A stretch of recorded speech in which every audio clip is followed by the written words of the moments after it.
Hello everyone, my name is Pixlriffs and welcome to an exploration of a brand new snapshot. This is Snapshot 23w42a, the first snapshot we have got for Minecraft 1.21. And just after Minecraft Live, we have been given access to what is probably one of the most game-changing blocks I have seen for a very long time. This is the Crafter, and first and foremost, it looks like a little guy. It's got two eyes, it's got a big angry mouth, it's got ears on the sides, those are probably handles or something like that. This thing is incredibly stylish. I think it looks really, really cool. We got a redstone-powered crafting grid and a couple of redstone dots on the corner there to kind of give you an idea of exactly what is intended for this thing. Let's take a look at the bottom texture of this, shall we? Let's take a look at what it actually looks like underneath. Cool, kind of looks a little bit like the bottom surface of something like a stone cutter, maybe. Either way, these things are really quite powerful, as you can see from the fact that I basically mocked up an entire factory. I was actually working on this before we even knew that the crafter was in this snapshot, but I had a couple of notions that I wanted to maybe follow through with if we were able to get hands on the crafter this early. So we'll get to this in a second, but first of all, we need to take a look at the crafter's interface. If you open this up, it's a 3x3 crafting grid similar to what you have in a crafting table, but if you hover over one of the slots here, it will let you know you can click to disable it, because the crafter is intended to let you automatically craft certain recipes. You can have some of the more complex blocks in Minecraft auto-crafted for you, or alternatively, it can fill in some of the tedious crafting that goes into using certain resources, which I'll explain a little bit more about in a second. First of all, though, let's grab some stuff out of here and I will explain how it works. Let's say we want to craft a bunch of bows. So I'm going to get some sticks out of here and I'm going to get some string. If we wanted to, we could manually input a recipe into the crafter. Let's pick up this string and let's put that down the side, and then of course let's add a stack of sticks to each of these three slots, giving us the recipe for a bow. Now I'm clicking on this. You can't actually remove the crafting recipe from the crafter. You can't use this thing like a regular crafting table. Instead, it has to be powered by a redstone pulse in order to make the items for you. This can't be a continuous redstone signal either. So if I put a lever attached to some redstone dust, feed that into the crafter, it's only ever going to spit out one item, because you need to flip the lever several times or introduce different redstone pulses in order to have it craft more items. So effectively, this thing needs to be set up to a redstone clock to be most effective. And if I set this up to an observer clock, where we have two observers facing this way, this thing is going to be spitting out bows like nobody's business. Yeah, there it goes. That's not even as fast as it could go either. Gosh, that's a lot of bows. Let me pick all of those up, throw them away, and we've actually run through the entire supply of string and sticks. That was pretty quick. Let's do that again. Let's load up the crafter with the ingredients to craft bows, and then let's push an observer in front of another observer with a sticky piston, and there you go. Now the crafter is crafting at maximum capacity. You'll notice that the components on the side are actually moving up and down as well. That's actually kind of a cute animation for it, almost as though it's being pressed into shape in the crafting table. And look at that. Once again, we are completely out of all of our supplies for bow crafting. Unlike the dispenser or dropper, though, this thing actually has a relatively quiet noise, and you only hear that once you're within maybe like a couple of blocks of it, so it's not going to be like having dispensers running in the background where you have that constant ticking noise. It's actually really nice that they've given this a very, very short range in which you can hear the crafter no longer working. It doesn't even pop up in the subtitles until you get that close either. That's smart. I like that a lot. But of course, the major potential of the crafter is in its interaction with other redstone components, and you can actually feed items into the crafter using hoppers, which is where one of the other features of the crafter comes in, the ability to disable slots. So if we click on these three, we would disable any of the sticks or string that we could feed into the crafter from above, appearing in those slots, making sure that it would continue to craft bows for us. I don't know why I'm dwelling on bows so much, by the way, but I think those are just an easy example here. So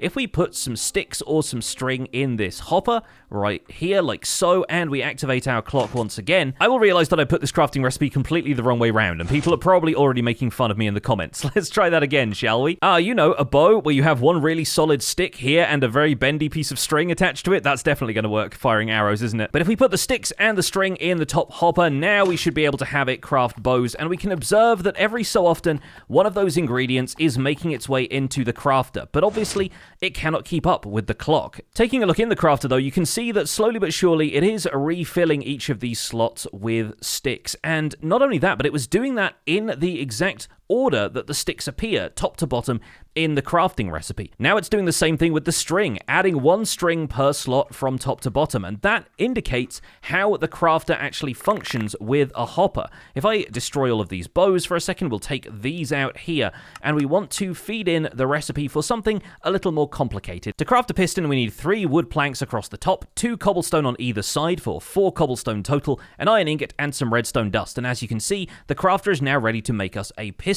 However, in order to input the items into the crafter, we need to make sure they go in a very specific order. We can't just put all of these ingredients in here willy-nilly and expect them to turn out in the right places. It will add them one at a time, starting with the left-hand slot of a hopper, moving on to the next slot, and it will add them in order from left to right in this first row, and then from top to bottom. So it'll do 1, 2, 3, 4, 5, 6, 7, 8, 9. And as you can see, with the piston being a shaped crafting recipe, this has not come out in the shape of the piston that we want. But there are, of course, going to be a couple of ways around that. For example, if we wanted to make sure this thing output pistons on a regular clock, we would need a clock with enough delay that it could add all 9 of these items to the crafter one at a time from the hopper. And we could do that, for example, with a set of redstone repeaters. So let's add 10 repeaters in a loop. Each tick of delay you add to a repeater accounts for 0.1 seconds. So a repeater with 4 ticks of delay should add a delay of 0.4 seconds, and that is the amount of time it takes for an item to transfer from a hopper into a receptacle below. So this should actually allow for the crafter to receive 9 items before it spits out the next one. Let's quickly activate this with a lever, and that should send a signal around the circuit until the crafter outputs the piston. And now we need to add the items in a really specific order, because otherwise it's not going to craft the piston in the right recipe. So this is actually a lot harder than it looks. Because of course anything that stacks up in the first inventory slot of the hopper is just going to be fed into the crafter first. So maybe we should go with a slightly simpler example.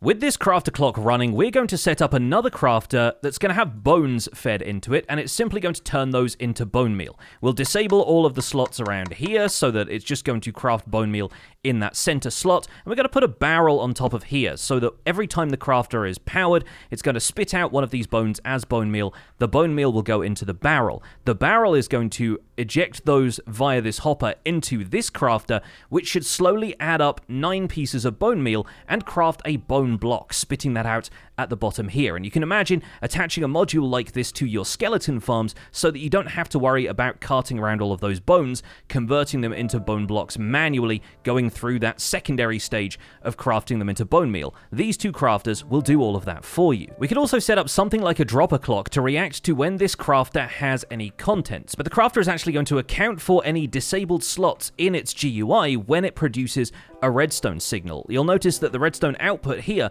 is already at a power level of 8. So that means we'll have to use a subtraction mode comparator with a redstone signal coming from a lectern here, putting out 7 power in order to make sure that any bones that end up in here end up getting turned into bone meal, and it's already spat out one of them as white dye, but there we go. Now our crafter is auto-crafting bone blocks, and it's actually doing that a little bit faster than I expected, so we can adjust the delay here, and now 9 bone meal should make it into the crafter, and it should spit out the next bone block and continue crafting. So while these things obviously seem like a godsend for all of the automation that they provide, it's actually going to be quite difficult setting up all of the timings that are going to make them successful, and that is where I've turned to this device. When these were first announced at Minecraft Live, I immediately envisioned something that would allow you to select between a bunch of different options and have the machine automatically craft a bunch of them for you in bulk. And I've settled on redstone components here because they seem like one of the more obvious things that you need to craft a lot of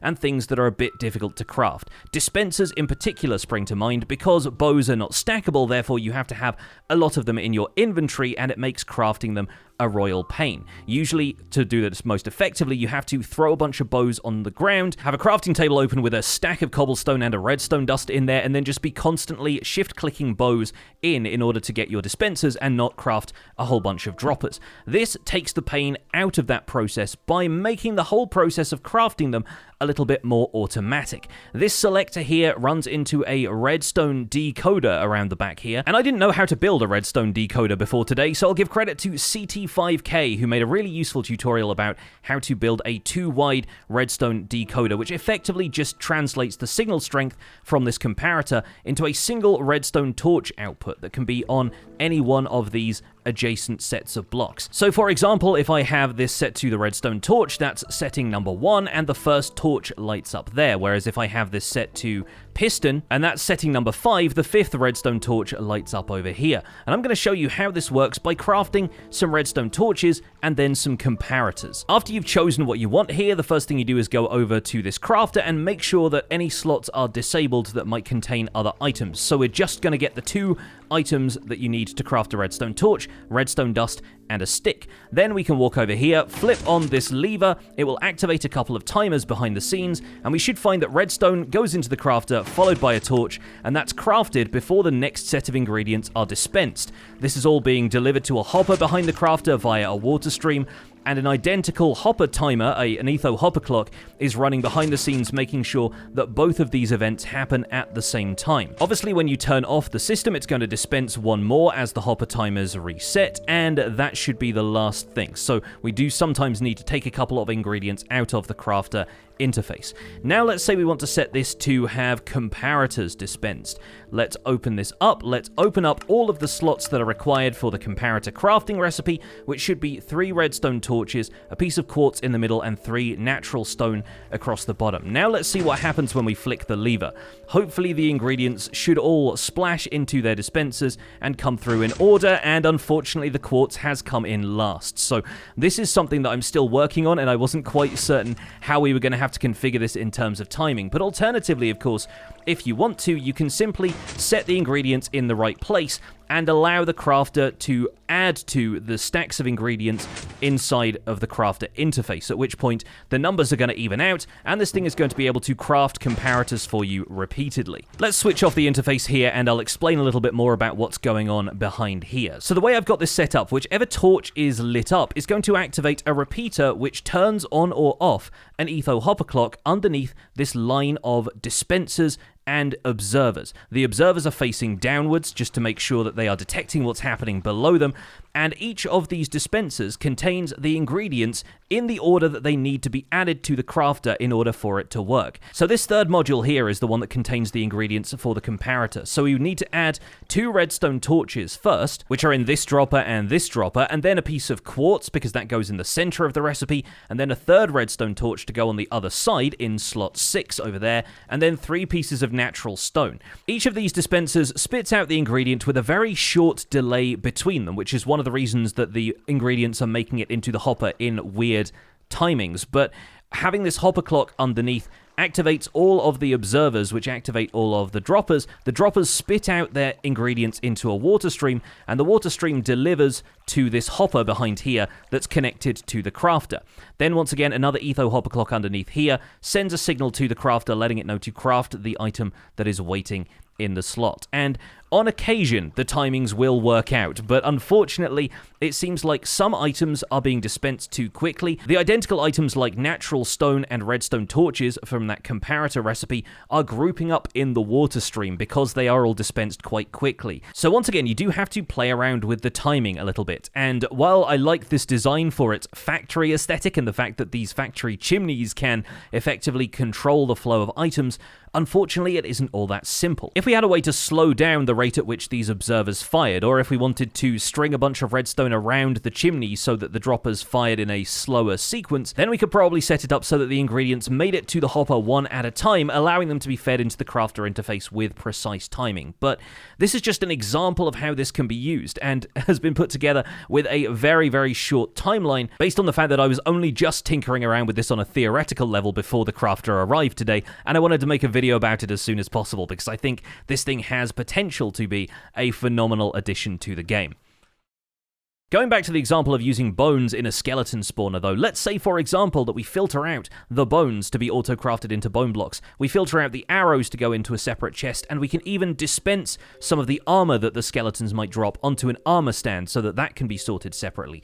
What we are left with is bows, and for example, if we were to set up an auto-crafter to craft... And if we were to set up a crafter with a bunch of cobblestone and some redstone dust in there, then we fed it a bunch of the bows that would end up in our skeleton spawner after we'd removed everything else, then the crafter is just going to be making dispensers for us, because every time it feeds in a bow from the top there, it's going to spit out a dispenser, and we simply need to go in and add the cobblestone manually, or set up a hopper on a bit of a delay so that it wouldn't take up that central slot where the bow is supposed to be, and we could feed in cobblestone and redstone dust to allow it to keep automatically crafting dispensers.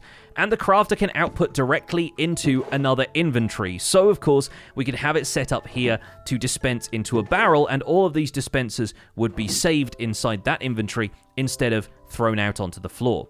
The other thing about the crafter, as you can see from this interface here, is that it is directional, so it can face upwards, it can face downwards, or any of the 4 cardinal directions, allowing us to auto-craft any which way we please. And now, of course, you can imagine the possibilities. Stick one of these onto your hostile mob farm where it's producing gunpowder from creepers, add a sugarcane farm onto the side of that to auto-craft some paper, and you can combine the two for a factory that will constantly be producing flight fireworks for you. Now think about the amount of wooden items you could craft if you simply had a bamboo farm, because bamboo can be crafted into blocks of bamboo, which can be crafted into planks, which can from there be crafted into all manner of other wooden items. The individual bamboo can be crafted into sticks, so that you could make all of the related items that require a stick as part of the crafting recipe. Now attach that to an iron farm, which not only produces iron ingots, which are going to be involved in the creation of iron tools, buckets, cauldrons, iron blocks, anvils. But the iron farm is also going to be producing poppies, and the poppies can be composted to make bone meal, and the bone meal can be turned into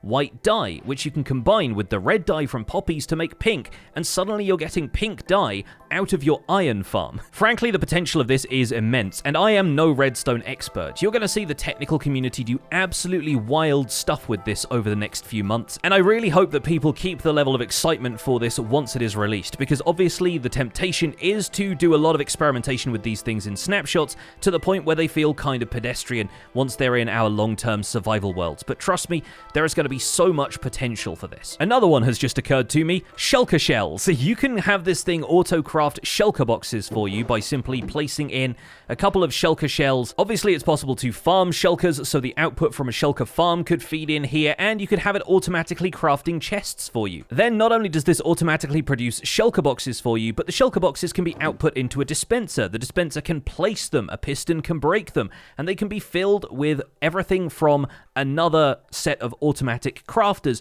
which could be boxing up a bunch of stuff for you. And what I'm saying is, this factory aesthetic that we're going with here is just the beginning of the possibilities. You're going to be seeing people trying to automate the crafting of basically every item in the game. And there are certainly going to be some people who don't want to go to all of the trouble of doing this with redstone. And the great thing about the crafter is that, of course, it doesn't take away the functionality of being able to craft stuff manually in a good old crafting table. So for the players who are going to ignore the crafter for the kind of steep learning curve that is involved with all of this redstone timing stuff, that's fine. You still have the crafting table, you still have the recipe book, there are still plenty of fast ways to manually craft stuff. But I think this is going to be a really great quality of life change to streamline the crafting of certain resources and help players out in their survival worlds.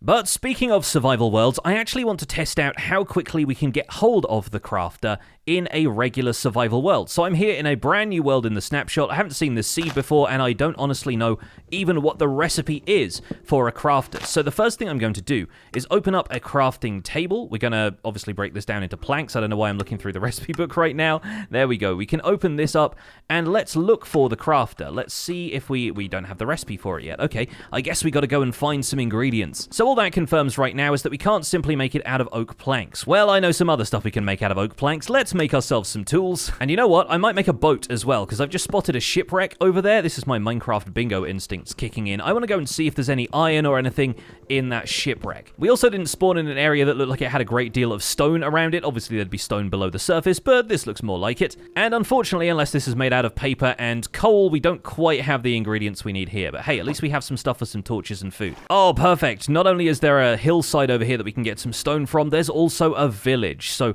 I'm going to leave my boat behind. I don't think the villagers will have a crafter already, but there is a possibility that they will have the items that we need to make one. There we go, we've now entered the Stone Age. I'm taking a look at the recipe toast as it pops up just in case it reveals the recipe for the crafter, but no, I still don't quite know how to craft this thing. Let's grab some stone. I'm going to assume that at the very least it will need some redstone. That seems like a fairly logical assumption. Or maybe this village will have a cleric that I can trade with to get some redstone. Unfortunately, we don't have a huge amount of hay bales here, so an easy farmer trade is going to be a little difficult, and if this thing is fairly redstone intensive, we might not be able to craft it with just a couple of pieces of redstone dust, but I guess we'll see. We do have a cleric in here who does have a redstone dust trade. Wonderful. Excellent news. Let's craft ourselves a composter and see if we can get a farmer to trade with us for some of this wheat. While we're waiting for a farmer to show up, I'm also going to try and kill the village's iron golem, since that'll give us some iron in case we need that for a crafting recipe here and there. And if nothing else, we can craft an iron pickaxe to go and mine some stuff from a little further down in the world. There we go, we have made it into the Iron Age, and our farmer is here to trade, so we can at least get a few emeralds, and with those, we should be able to go and visit the cleric and acquire some redstone. There we go, that's redstone checked off of our shopping list. Now, I wonder if the recipe for the crafter is going to pop up in that list of recipes in the top right. It didn't look like it did. Nope, it's still not showing up in my recipe book, and I do have experimental features enabled in this world, so it's not like I've locked myself out of the recipe for the crafter. Maybe they're expecting it to be a later game acquisition, at which point it might be worth diving down here and seeing if we can get hold of something like deep slate. It would be kind of rare, actually, for a crafting recipe like this to require deep slate, especially since most of the redstone recipes like pistons and whatnot, you can't actually get using deep slate. You have to craft them using cobblestone. Oh, maybe it uses copper or something? Let's try and get some copper ore from these, and oh, that's knocked us out into a larger cave, which I don't know, looks pretty dangerous, but we'll see if we can get some other stuff from down here. I guess we can at least get some iron ore. That will be useful as well. Is this thing going to need string, like, to eject the items or something? Is it going to need, like, a dispenser? Well, we can definitely see deep slate layers from here. How we get back up is another matter. These handy pillars here in the cave have done me right. Let's see if we can grab some deep slate from here, and I wonder if this is going to be part of the crafting recipe. See, if it was me, I'd have a crafting table be part of the recipe somewhere, but then it'd obviously unlock straight away when you made your first crafting table. I wonder if any of the other redstone components are involved, like a dropper or something. Yes, there we go. It's popped up. It's popped up. What do we need? Okay, 2 redstone, a dropper, a crafting table, 5 iron. We've got all of that stuff. Let's go. And oh my goodness, the new iron golem is definitely having a whale of a time out here on the surface. Okay, so all we need is another crafting table, since we've already got one and we can't put the crafting table in the crafting table. And yeah, there we go. A dropper at the bottom. That makes total sense because it dispenses these things, basically. We got a crafting table in the center, and then 5 iron around the outside and 2 redstone dust. That's a cool recipe. Do we then pick it up with a pickaxe is the effective tool for now, I suppose, but yeah, that does make sense. It's effectively like you fused a dispenser, a crafting table, and a blast furnace, almost. Like, I like that a lot, and obviously the redstone on the corners kind of gives a clue to the texture for what the crafting recipe is going to be, with the 2 redstone dust either side. They're not very expensive either. I have played in this world for clearly less than 20 minutes because we were in the middle of our first night when I came up from that cave. So if you're really determined, you can get hold of these things day one and start using them. Although you'd probably need a fair amount of iron to do anything super effective with them. But if you find a skeleton spawner or something, you could get some easy bone blocks. I wonder if you need to pick this thing up with a pickaxe. I would assume not. No, you can just break it with your fists. For now, obviously, it's still early days with this block. The properties of it could change. But here we go. No more messing around with those old school crafting grids. I can make a button out of the wood nearby, and this thing can make bone meal for me. Well, don't talk to me or my crafty son ever again. Look at this little guy. I love him so much. I'm going to be very protective of these things once they pop up in the full 1.21 update, but this has been a very preliminary look at the crafter and all of the wonders that it can conjure for us. I'm very excited to see where the technical community takes these things, because there are going to be people out there already who have imagined way more complicated stuff than I have done with this thing in this video. But folks, I hope you enjoyed this first look at the crafter. Thank you so much for watching. My name has been Pixlriffs. Don't forget to leave a like on this video if you enjoyed it, subscribe if you want to see more, and I'll see you folks soon. Take care. Bye for now.